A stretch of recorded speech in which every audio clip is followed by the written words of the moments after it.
हरे कृष्ण कृष्ण कृष्ण हरे हरे, हरे राम राम राम हरे हरे, हरे कृष्ण कृष्ण कृष्ण हरे हरे, हरे राम राम राम हरे हरे, हरे कृष्ण कृष्ण कृष्ण हरे हरे, हरे राम राम राम हरे हरे।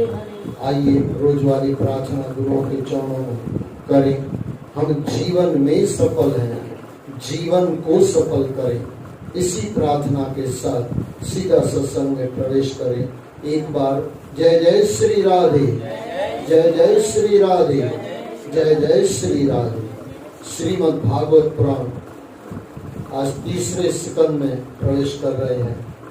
श्रीमद् भागवत पुराण तीसरा स्कंद, पहला अध्याय, उद्धव जी और विदुर जी की भेंट। श्री सुखदेव जी ने कहा, परीक्षित, जब भगवान श्री कृष्ण पांडवों के दूत बनकर हस्तिनापुर गए तो दुर्योधन ने उन्हें राजभवन में भोजन के लिए आमंत्रण किया, किंतु भगवान श्री कृष्ण ने दुर्योधन का आमंत्रण ठुकरा दिया और वे बिना बुलाए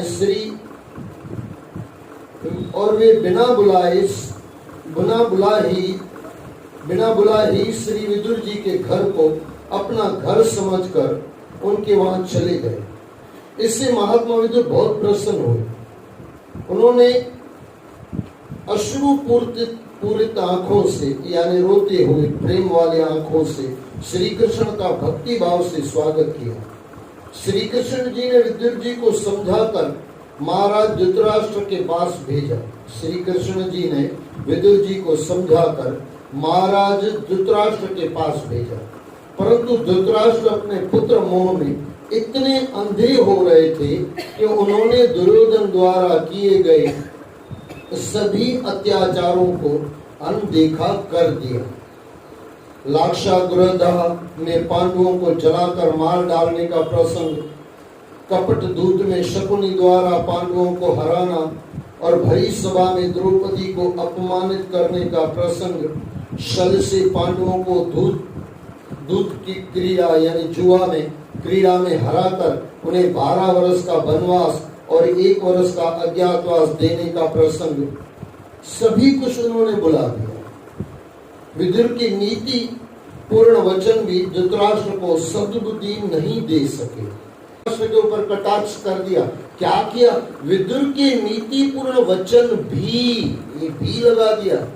वचन भी धृतराष्ट्र को सद्बुद्धि नहीं दे सके। दुर्योधन ने श्री कृष्ण से कहा कि वह पांडवों को उनका राज्य या 5 गांव तो क्या, उन्हें सुई की नोक बराबर की भूमि नहीं देगा। दुर्योधन ने श्री कृष्ण से कहा कि वह पांडवों को उनका राज्य या 5 गांव तो क्या, उन्हें सुई की नोक बराबर भी भूमि नहीं दूंगा। अब देखो ये दादागिरी कितनी है। सुई की नोक बराबर भी जगह नहीं दूंगा, यानी झगड़ा ही करना है ना, सीधी सी बात है, झगड़ा ही। उसके उपरांत कौरवों और पांडवों में युद्ध अनिवार्य हो गया। विदुर जी का मन युद्ध की आशंका से दुखी हो उठा। वे हस्तिनापुर छोड़कर विभिन्न तीर्थों की यात्रा पर निकल पड़ने का मन बना ही रहे थे कि दुर्योधन ने विदुर जी के साधु स्वभाव की परवाह न करके उन्हें सुनाते हुए दुशासन से कहा, दुशासन, इस कुटिलदासी पुत्र को यहाँ किसने बुलाया है?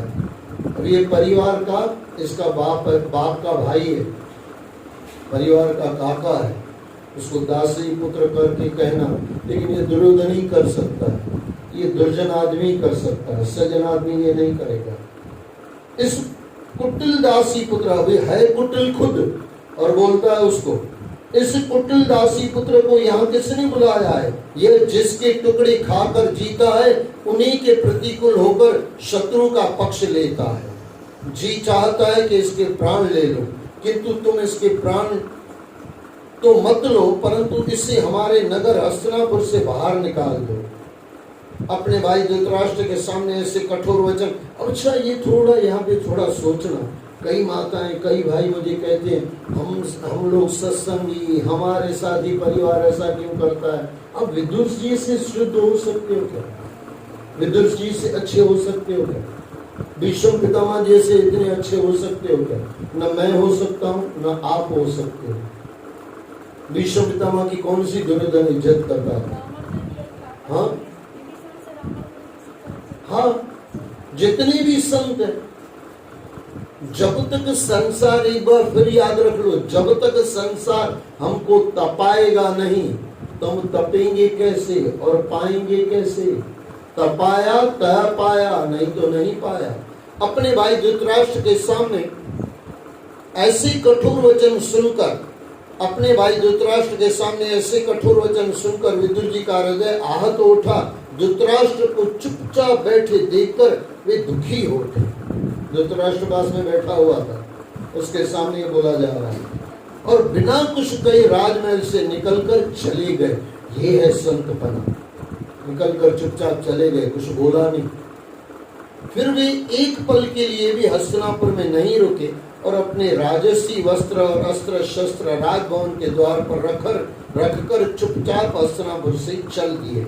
हस्तिनापुर से चलकर वे अनेक पुण्य तीर्थों में विचरण करने लगे। उन्होंने साधु वेश धारण कर लिया था, जिससे आत्मीयजन उन्हें पहचान न सके। वे शुद्ध और साधारण वृत्ति से अपना जीवन यापन करते थे। इस प्रकार भारतवर्ष में विचरते हुए एक दिन प्रभास क्षेत्र में पहुंचे। वहां उन्हें पता चला कि भगवान श्री कृष्ण की सहायता से पांडवों ने कौरवों का नाश कर दिया। महाराज युधिष्ठिर हस्तिनापुर के राजा होकर पृथ्वी पर एक क्षेत्र अखंड राज्य करने लगे। युद्ध में महाविनाश दोनों पक्षों का हुआ है। कौरव वंश के विनाश का समाचार सुनकर उन्हें दुख हुआ, परंतु अपने शोक को दबाकर वे चुपचाप सरस्वती के नदी के तट पर आए। वहां उन्होंने अनेक तीर्थों का सेवन किया। वहां से चलकर सौराष्ट्र, सौवीर, मत्स्य और पुरुजांगल आदि प्रदेशों में होते हुए वे यमुना तट पर पहुंचे। वहां उनकी भेंट श्री कृष्ण के बचपन के सखा उद्धव जी से हुई। उद्धव जी ने विदुर जी को पहचान कर उनका हार्दिक स्वागत किया। वहां परस्पर वार्ता करते हुए दोनों ने द्वारका और हस्तिनापुर के समाचारों का आदान प्रदान किया, एक दूसरे की कुशल खेम पूछी। विदुर जी ने उद्धव जी से कहा, उद्धव जी, भगवान श्री कृष्ण जन्म और कर्म से रहित हैं, फिर भी दुष्टों का विनाश करने के लिए और धर्म की स्थापना के लिए उन्होंने अपने दिव्य जन्म कर्म की झांकी लोगों को दिखाई है। उनका यशोगान बार बार सुनने के उपरांत भी मेरा मन नहीं भरा। जितनी कथाएं सुनते हैं ना, ये मेरा तो मैंने शायद तुलसी भाई को कहा, बचपन में कम से कम 200 बार मैंने पढ़ा होगा, इससे भी ज्यादा पढ़ा होगा, लेकिन पढ़ा था सिंधी में, अब पढ़ रहा हूँ, पहली बार पढ़ रहा हूँ हिंदी में। बचपन में बहुत पढ़ा, आनंद आता था। ये आनंद अगर आज भी आ जाए ना, आज भी मजा आ जाए। आप कृपया कर उनकी पवित्र यशो कीर्ति मुझे सुनाइए। उनका यशोगान बार बार सुनने को उपरांत भी मेरा मन नहीं भरा। आप कृपया कर उनकी पवित्र यशो कीर्ति मुझे सुनाइए। अध्याय 2। उद्धव जी द्वारा भगवान श्री कृष्ण की लीलाओं का वर्णन। श्री सुखदेव जी ने कहा, हे राजन, श्री विदुर जी द्वारा पूछने पर उद्धव जी का हृदय भरा है। उन्होंने श्री कृष्ण जी के साथ बिताए बचपन से लेकर वृद्धावस्था की बातें याद आने लगी। उनका हृदय विरह से व्याकुल उठा, उनका गला अवरुद्ध हो गया, मुंह से बोल नहीं फूटा। उद्धव जी श्री कृष्ण के चरण कमलों की स्मृति में डूबे हुए 2 घड़ी तक कुछ भी न बोल सके। 2 घड़ी यानी 48 मिनट कुछ बोल न पाए, इतना रोए। इत्यादि रोमांच के कारण उनके अश्रु बहने लगे। कुछ पल अपने को संयत करके वे विदुर जी से कहने लगे। उद्धव जी बोले, विदुर जी, श्री कृष्ण रूपी सूर्य के छिप जाने से हमारे जीवन में अंधकार छा गया है। यानी इसका मतलब हमारे जीवन में कृष्ण नहीं होगा, भक्ति नहीं होगी तो अंधकार ही होगा।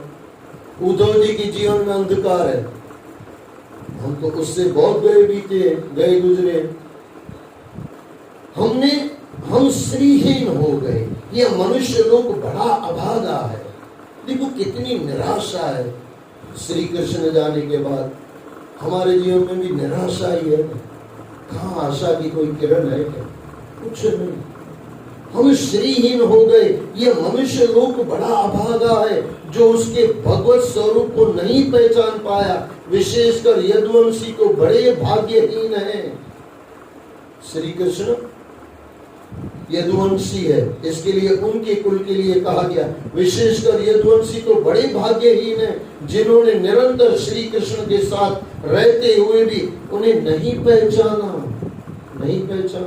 समस्त विश्व के आश्रय श्री कृष्ण को वे एकमात्र श्रेष्ठ यादव ही समझते रहे। यह कैसी विडंबना है कि जिन्होंने अपने जीवन में कभी तप नहीं किया उन्हें श्री कृष्ण अपनी भुवन मोहिनी यवि छवि दिखाकर अंतर्ध्यान हो गए। भगवान श्री कृष्ण ने अपने बाल लीलाओं का जो दृश्य उपस्थित किया था उसे देखकर हम सब ग्वाल बाल ही क्या सारा जगत मोहित हो जाता था। उन लीलाओं में सौभाग्य और सुंदरता की पराकाष्ठा थी। उनके रूप को किसी आभूषण की आवश्यकता नहीं थी, अपितु आभूषण ही उनके रूप से सुशोभित हो जाते थे। विदुर जी, आप तो स्वयं साक्षी हैं कि युधिष्ठिर के राष्ट्रीय यज्ञ के अवसर पर इंद्रप्रस्थ में जब उनके त्रिभुवन मोहिनी रूप पर राजाओं की दृष्टि पड़ी थी तब सभी ने एक स्वर से उन्हें परमात्मा की अनुपम कृति स्वीकार किया था और उसी अवसर पर उन्होंने अपशब्द कहने पर शिशुपाल को मार डाला था। व्रजभूमि में व्रज की लीलाएं, उनकी बाकी चितवन और मधुर मुस्कान के सन्मुख सब कुछ काम धंधा छोड़कर मूर्ति की भांति खड़ी हो जाती थी। बीच में मैंने आपको कहा था कल या परसों कि भगवान ने मारा। देखो, भक्तों को तारा, दुष्टों को भी तारा, लेकिन दुष्टों को मार के तारा। सबका अलग अलग रास्ता होता। दुष्टों को भक्ति से नहीं तारा, उनको मार के तारा। लेकिन जिसको भी भगवान ने मारा सबको तारा।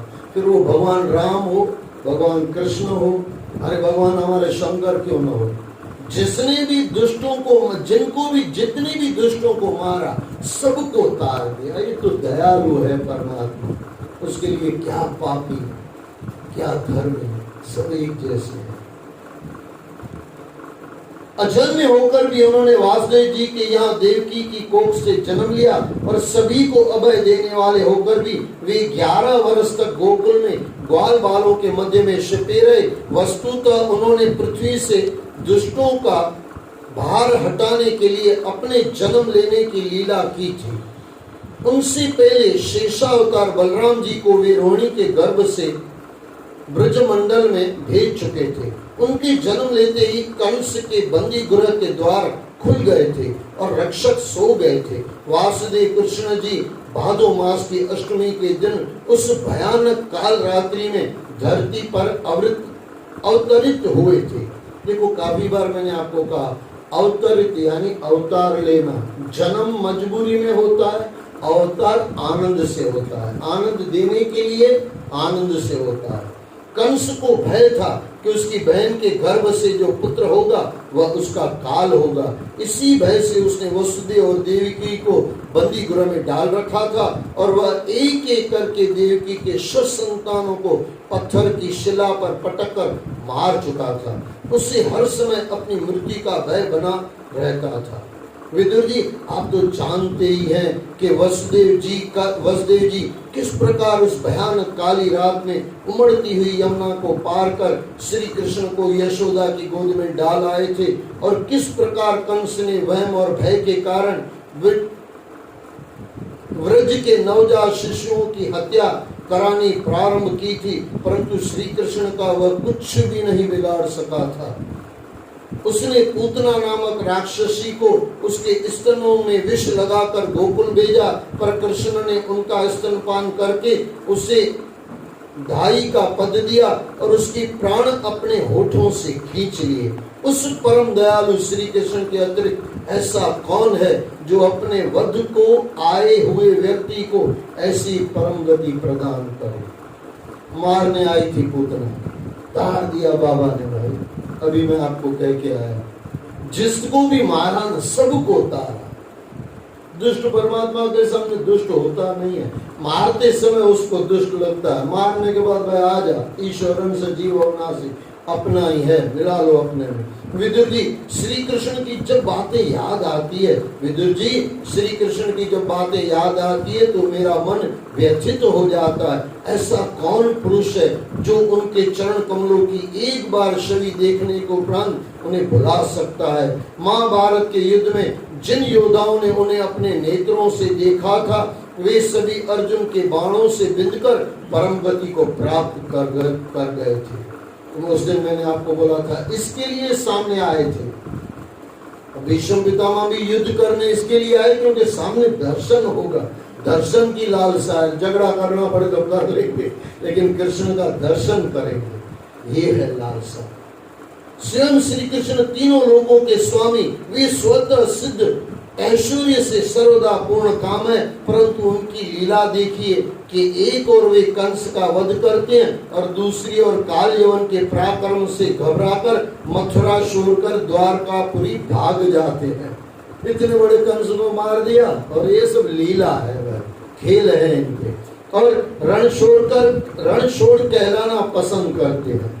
आज भी किसी को बोलो रण छोड़ के भागने वाला, गाली लगेगी। और कृष्ण ने तो रणछोड़ भगवान की, क्या बात है, बोलिए रणछोड़ भगवान की जय।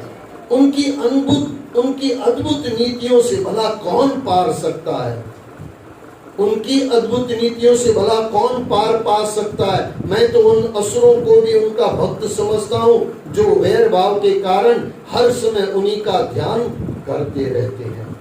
गोकुल प्रवास में यमुना के किनारे उपवनों में हरे भरे वृक्षों पर कलरव करते असंख्य पक्षियों के झुंड रहते हैं। भगवान श्री कृष्ण ने बछड़ों और गौओं को चराते समय ग्वाल बालों के साथ वहां विहार किया था। ब्रज के वासियों को अपनी ओर आकृष्ट करने के लिए वे अनेक बाल लीलाएं दिखाया करते थे। कभी उनके साथ रोते, कभी हंसते, कभी गोपियों का माखन और दही चुराते, कभी उनकी हांडियां तोड़ डालते, कभी अपने होठों पर मुरली धरकर ऐसी धुन बजाते कि सारा व्रज मंडल अपनी सुध बुध भुला बैठता था। ऐसे कहते हैं ऋषि मुनि है सब, ये वृक्ष जो है ना वो भी सब ऋषि मुनि है, क्योंकि पता है बाबा जी आने वाले हैं। इसके पहले सब ऋषि मुनि बन गए थे, वृक्ष बन गए थे।